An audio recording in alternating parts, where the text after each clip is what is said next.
आप मुझे बताइए कि अगर बेटियों की उम्र 18 से 21 कर दी जाती है तो समाजवादी पार्टी इस फैसले का स्वागत करती है क्या? क्योंकि आपके जो पार्टी के नेता हैं उनके बयान जो हैं वो यकीनन उस तरफ जाते हुए नजर नहीं आ रहे थे।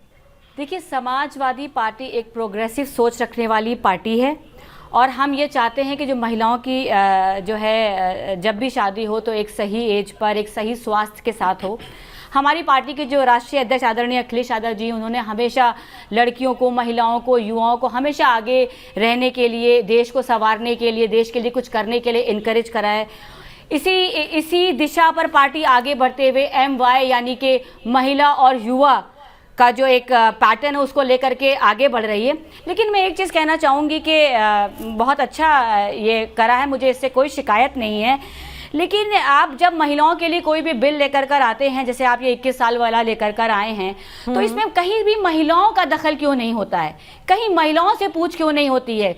कोई महिला नेत्री, कोई महिला एक्टिविस्ट, कोई महिला डॉक्टर जो एक महिला का पूरा जिसे कहते हैं कि मदरहुड का जो एप्रोप्रिएट क्या होना चाहिए, एक महिला का जो रिप्रोडक्टिव एज होती है वो क्या होनी चाहिए। मैं वही पूछ रही हूं ना सईद ज़रीन जी, आपने आरोप तो लगा दिया, आपको पता है कि किनसे सलाह मशवरा लेके ये चीज हो रही है कि एक महिला का बायोलॉजिकल, फिजिकल क्या होता है। और अगर नहीं, एक चीज मेरी बात सुनिए, अगर इतने ही महिलाओं के लिए बीजेपी करना चाहती है तो क्यों नहीं वो लोकसभा में और यहाँ लोकसभा में और उसमें विधानसभा में क्यों नहीं आरक्षण बिल महिलाओं के लिए लेकर कर आती है। और मैं आपको एक रिपोर्ट में देना चाहती हूँ आपको, ये ग्लोबल न्यूट्रिशन की एक रिपोर्ट है, प्लीज उसको सुन लीजिए आप। ग्लोबल नहीं, मेरे सवाल का भी जवाब दे दीजिए, मुझे रिपोर्ट्स पता है कि 51% पार्टी जो लड़कियों की शादी को लेकर के वो गंदी फिल्में देखेंगी, आवारा हो जाएंगी, इस तरह के बयान नेताओं के उनके खिलाफ आपने क्या कदम उठाए? नहीं, मैं इस पे कोई वो नहीं करना चाहती हूँ। मैं आपसे बार-बार कह रही हूँ, समाजवादी पार्टी क्यों नहीं करना चाहती? मैं वही तो पूछ रही हूँ, क्यों आपको खराब नहीं लगा बतौर महिला मेंबर? मैं एक महिला हूँ, आपको नहीं अच्छा लगा अपने सहकर्मियों के इस तरह के बयान सुनकर? आपको फख्र महसूस हुआ? आप मेरी एक बात सुनिए। नहीं, आप देखिए आप मेरी प्लीज मैं अपनी नाज मेरी बात सुनिए। देखिए, हम कभी भी जो डिबेट को डिरेल ना कीजिए। मैं बिल्कुल डिरेल नहीं कर रही हूँ, मैं यही कह रही हूँ कि भाई मैं तो आपसे बिल्कुल डिरेल नहीं कर रही हूँ। मैं यही कह रही हूँ कि भाई इस तरह की सोच अगर हमारे नेता और नुमाइंदगी जो रखेंगे।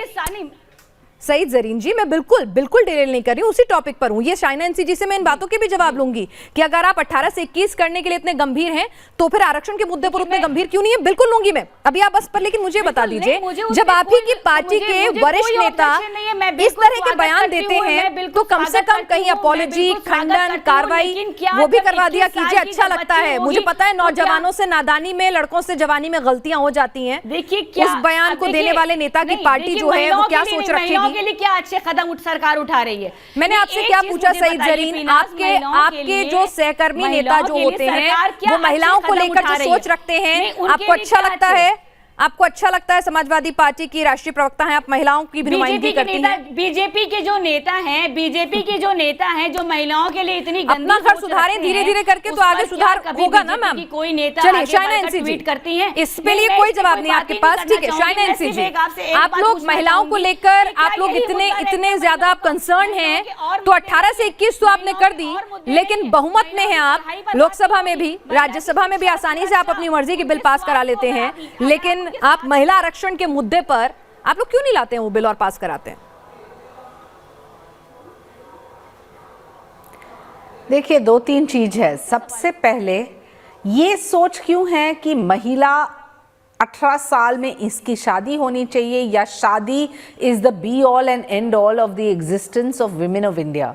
आज जिस परिप्रेक्ष्य में आप महिलाओं को देख रहे हैं, प्रधानमंत्री जब लाल किले पे बात करते हैं और कहते हैं कि बेटी बचाओ बेटी पढ़ाओ, इसके साथ साथ बेटे को समझाओ, बेटे को सिखाओ, जब वो इक्वालिटी की बात करते हैं तो बार बार ये डिबेट में आता है कि 18 साल में आपको ड्राइविंग का एक मौका मिलता है, लेकिन वो एक स्किल है। 21 साल पे आपको जो बराबरी का दर्जा मिल रहा है एक पुरुष के साथ, तो हमें स्वागत करना चाहिए। हर एक महिला को शिक्षा के लिए ज्यादा समय मिलता है, आत्मनिर्भर होने के लिए एक मौका मिलता है, सुरक्षा के लिए उनके लिए इतने सारे पहलू उजागर किए हैं। और ये फाइंडिंग्स जो है नीति आयोग के हैं।